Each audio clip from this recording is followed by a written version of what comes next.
Monsieur Holroyd.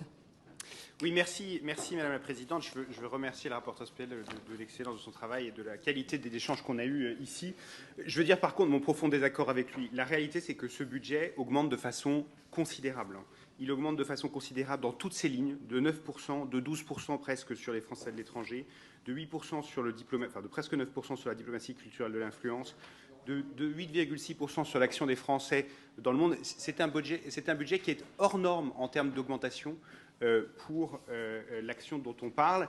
C'est un budget qui n'a pas d'égal dans les 10 dernières années, comme vous l'avez dit. Oui, il y a un rattrapage. Et là, je dois souligner, monsieur le rapporteur spécial, que je trouve qu'il y a un peu une ironie ici, parce que ce budget, il a souffert tout particulièrement des 3 années où votre formation politique était au gouvernement. C'est à ce moment-là qu'il a été sabré de la façon la plus brutale. Donc oui, il y a un rattrapage, mais c'est parce que pendant les 3 premières années du mandat Hollande, il a été coupé de façon systématique dans toutes ses chances. Et je le sais parce que ça s'est vu sur le terrain. Je vais vous dire, les 2 consulats confirmés dans la circonscription, c'était à cette époque-là, et c'était sur instruction d'un gouvernement auquel votre formation politique participait. Monsieur Holroyd. Oui, merci Madame la Présidente. Je partage le constat que c'est un problème réel et extrêmement, qui rend la vie extrêmement compliquée à nos concitoyens qui vivent à l'étranger. Cela dit, je ne suis pas tout à fait convaincu par le raisonnement qui arrive. La réalité, c'est ce qu'il faut. C'est des investissements considérables en informatique et en modernisation informatique pour aider à traiter les documents de façon plus efficace, notamment la remise des identités, qui est un vrai problème, comme pour beaucoup d'ailleurs de collègues ici en métropole. Aujourd'hui, si je prends le consulat de Londres, il y a 40 000 titres d'identité qui sont produits par an. C'est industriel comme production. Sans numérisation, il n'y a pas de solution. Et les ETP ne viennent pas apporter une réponse parce qu'il n'y a pas de place physique pour accueillir des ETP supplémentaires.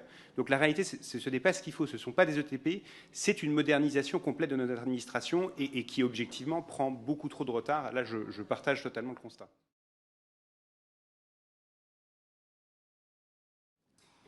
Oui, merci Madame la Présidente. Moi, je veux m'opposer résolument à cet amendement pour une raison très claire.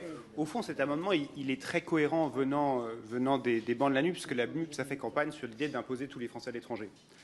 C'est une promesse de Jean-Luc Mélenchon, c'est quelque chose qui a été porté par Éric Coquerel, et du coup, il paraît naturel que si vous dites on va imposer tous les Français à l'étranger, ils aient les droits qui soient associés, c'est-à-dire à la couverture santé. Moi, je ne crois pas que les Français qui habitent au Royaume-Uni, au Danemark, en Finlande, au Burkina Faso, doivent être imposés en France et avoir accès aux services sociaux français. Ils habitent dans un pays, ils ont fait un choix de vivre dans ce pays, ils payent des cotisations dans ce pays à la hauteur des services qu'ils reçoivent dans ce pays. Et je pense qu'il faut absolument voir cet amendement pour ce qu'il est. C'est-à-dire qu'on dit que c'est une ouverture de droit, mais en fait, c'est une ouverture de droit associée à une volonté d'imposition universelle de tous les Français partout dans le monde. Monsieur Holroyd. Oui, merci Madame la Présidente. Moi, je veux juste m'associer à ce que le rapporteur suggère. Alors, je ne sais pas si c'est l'amendement et si c'est les 10 millions précis, etc. Mais à savoir qu'il est essentiel que l'on soit en mesure de rénover notre réseau d'écoles à l'international, qui en plus est un réseau d'écoles qui est exposé à des prix de l'énergie qu'on ne contrôle pas, puisque dans des pays, évidemment, où il n'y a pas de bouclier tarifaire, etc. Et du coup, il me paraît absolument clair que ou à la faveur d'un budget propre, ou à la faveur d'une accession aux dispositifs de financement nationaux, il y a une capacité de l'AEFE à financer ces grandes rénovations, notamment sur le parc de GD, qui sont évidemment détenus par la France.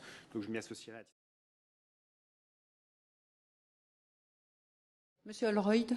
Oui, très rapidement, Madame la Présidente. Je veux juste m'associer aux propos du rapporteur spécial. C'est un dispositif extrêmement important pour des petits projets de circonscription qui est porté par les élus locaux. Ça me paraît absolument essentiel qu'il soit à la hauteur de ces projets portés localement.